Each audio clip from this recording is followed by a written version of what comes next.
Good morning, welcome to the fort. We're getting ready for the open meet. So what we've done, because me and Jake have got to come down here anyway and sort out like food vendors and times and things like that, what I've done is put a little thing on Patreon saying who fancies coming for a beer and a takeaway. So last night we got in the bar, we had a few beers and stuff, we got a pizza in and basically just had a bit of a lads night. And it was a nice change because it's not like a busy pub or noisy or anything like that. As you can see, brought the roof tent on the trailer and stuff, just set that up, just air it out and try the new awning and things. That was decent. Basically, if you come into the meet, there's only limited tickets left because obviously if you follow my other socials and stuff, we put it up to say the dates a month or two ago and it's been popular. If you haven't been, check out the videos from the last winter meet and the summer meet even.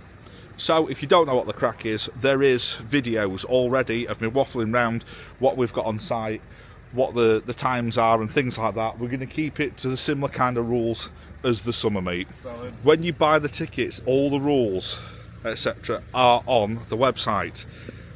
If you want to hear it rather than read it, like I say, check out the previous summer meet times and things because we're going to keep to the same recipe as that. The summer meet worked so well. When you arrive at the white gate at the front, there will be someone sat there with a list. If you have got your tickets, you will have got an email with an order number. If you can pull up that order number, that would be so helpful for the people just to tick you off to say that you're in. And we can give you your wristband and everything and we can get you parked up. Obviously that's going to have relevant information on that if you're with someone or if you're with a group or something, we already know kind of where we're going to send you. So yeah, if you can get that as you pull up, that'd be amazing. Just screenshot it so it's in your pictures and you can just go up like that, we'll tick you off the list, point you on your way. You're then going to drive round the outside of the building. If you're in a two-wheel drive or you want the real quiet area, there's the grass outside. It's not far away because there is two entrances from the grass section and one of the entrances brings you straight out to the trade area where the bar and the toilets are. So don't think you're getting shunned out there. I'm usually parked out there anyway. That's the entrance there that you come in. Then depending on what kind of vehicle you've got will be where you're parking up. Okay, so we've got UK 4x4. They're going to go to the right hand side of the train. We've got the Essex lads and a couple of other 4x4 groups. They're going to be to the left hand side of the train. You can have Overlanding Wolf and his crew in front of that bunker over there.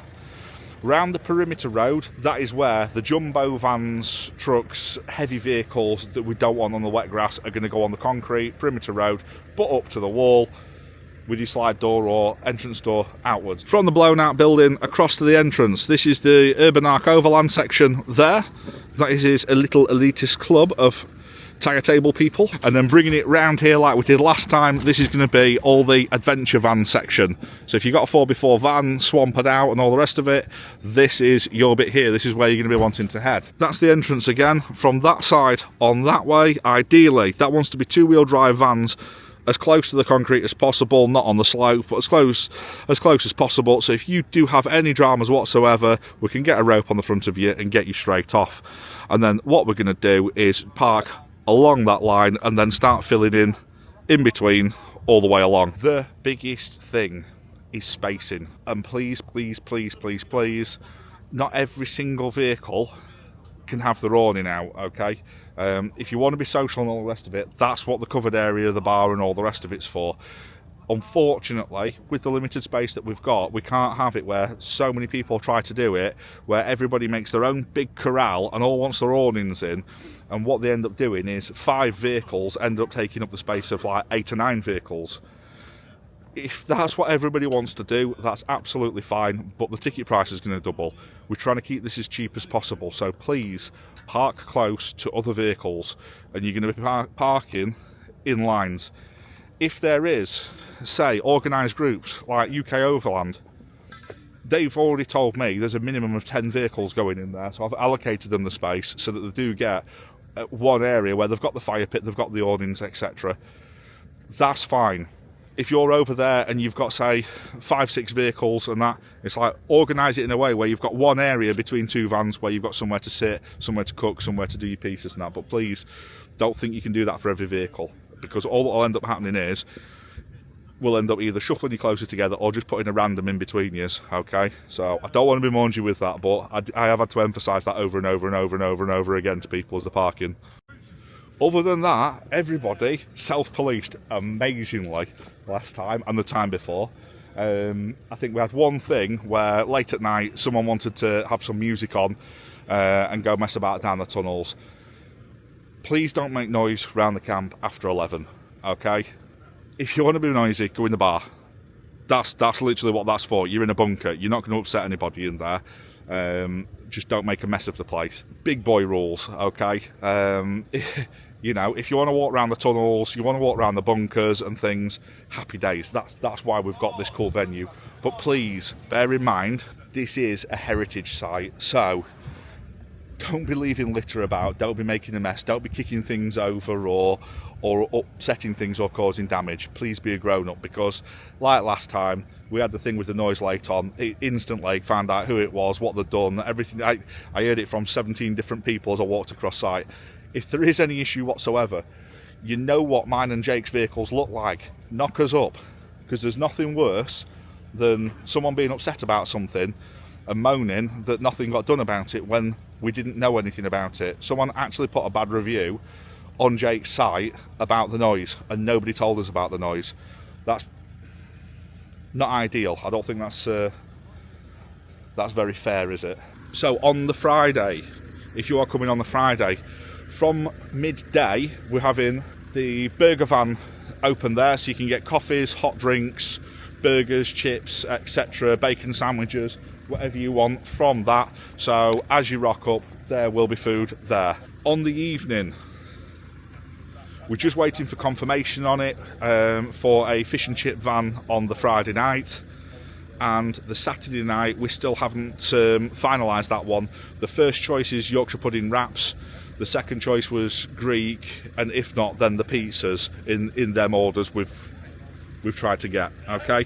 As well as that, the burger van will be open as well, so if you don't fancy all of the above, there's always that fallback for a bacon sandwich or a burger or whatever you want from there. Next to the burger van, you see that little cam there over that doorway? That's a quiet lounge area, so if you want to go out the way and have a couple of drinks out the way, or a brew or what have you in there, and you don't want to be in the bar, you've got some dry space there. You've also got the bar, you've got the pool table, and then you've got the main seating area where the stage and everything is. So there is tons and tons of room in there. Please go in and buy a couple of beers, because at the end of the day, the markup on the beers and stuff is helping restore this place. And those of you that came to the first meet will notice the difference as you walk around. All the brush is getting cut back, the buildings are getting sorted. It is a work in progress, and by doing these meets and spending some money in the bar, you are helping support this. That's the bar down there. We're going to have a few stands and bits and pieces on this like we did last time, and we've got the toilet block that's just at the back there. If you've got any accessibility needs, send us an email, let us know what you need, and we will do our best to accommodate you, whether it be getting you parked up on the hard standing here near the toilets, or whatever you need to do. Just let us know, because that was one of the main reasons that we found this site, is because it's got the concrete area. It's as flat as we can possibly get an off-grid vehicle meet without being in the absolute middle of nowhere, so we are trying. If you are wanting any of my merch or anything like that, I am going to have someone selling the merch here.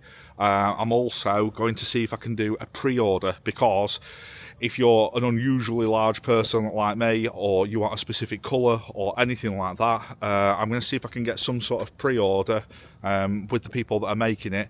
And what I'll do is, if you comment down below what you'd like, I'll be doing the new logo on the front in various different colours, whether it be black, green, tan, or if you want, even if you want a bright colour like red, etc., just let us know. And what I'll do is I'll try and get an email down below. If you comment down below what you would like, what I can do is have a word with them, and I'll give you more information in the comments if you do want to do a pre-order, because again, that helps me for putting these things on, is selling a bit of merch. And I also think it's absolutely gangster when I'm walking around and I see my YouTube name everywhere, so swellhead. But as venues go, I think it's absolutely awesome. I mean, don't get me wrong, there is still a lot of work to do to the site, but there's far more facilities here than you would get if we did this on a campsite, in a field, etc., where you've got a tap, a shower, a toilet, and that's your lot. We've got the bar, we've got the food, we've got a couple of traders, we've got a big social area and stuff. I don't think you can ask for much more if you can put up with, say, you know, older toilet blocks or bringing your own water. There is water on site for washing and things, however, I wouldn't say it was drinking water, so bring some bottled water or fill your water tanks up. And as we are doing the walk and talk, come here, Trouble. Can you bring your dog? Jake's doing the same now.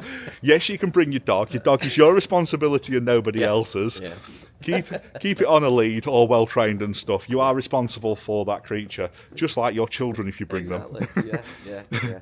Or your Jake. There is the massive Royal Corps of Transport train over there. There is a seating area in it. You're welcome to go in it, but that is a privately owned piece, so please leave it as you find it. So if your boots are absolutely horrid, please give them a kick off or a clean before you go in there and make a mess. Just thinking of all the other random questions we've had. The amount of people that say, I'd love to go, but I haven't got a 4x4. I don't know where you've got that from, because you can see all the previous videos of all the random vehicles that have come. It is two-wheel drive friendly. It is big vehicle friendly. We've had ladies' big adventure truck come down, got a couple of the DAFs come down. We can get you in. It's just bear with us where you park, because we try and keep you on the hard standing if possible, or right next to the hard standing, because we do not want to make a mess of site and ruin this for everybody. I think the winter meet is more of a social one than the summer meet. The summer meet, a lot of people had individual camps all round and did their own thing, but the winter meet, everybody kind of heads over to the bar and just chills and kind of socialises there.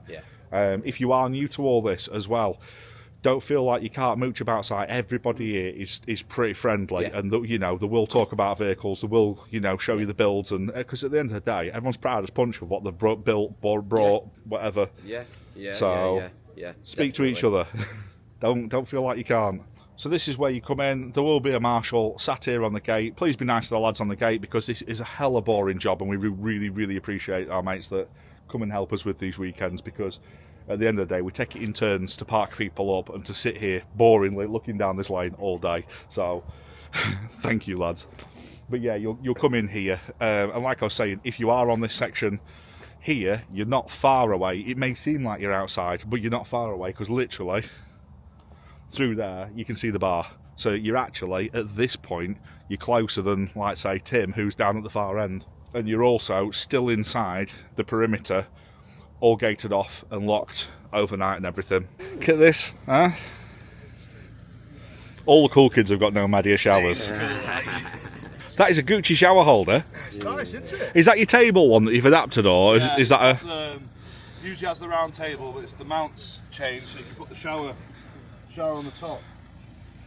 Then you have to think of another...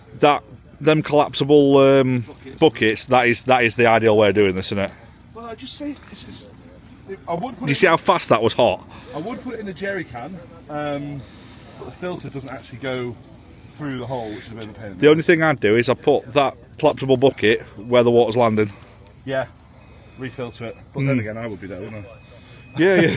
Because that is the only thing with these, is that they sup a bit of water, but oh my god, hot water when you're like somewhere like this, it's just nice.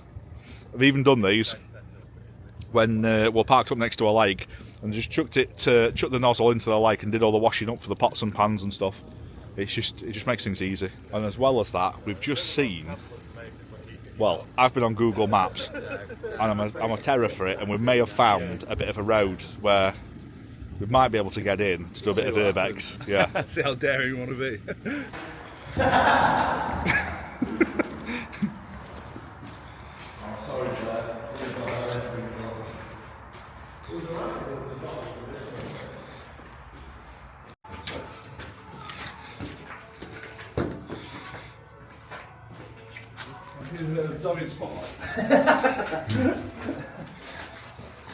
This is fucking wild, isn't it? What the fuck?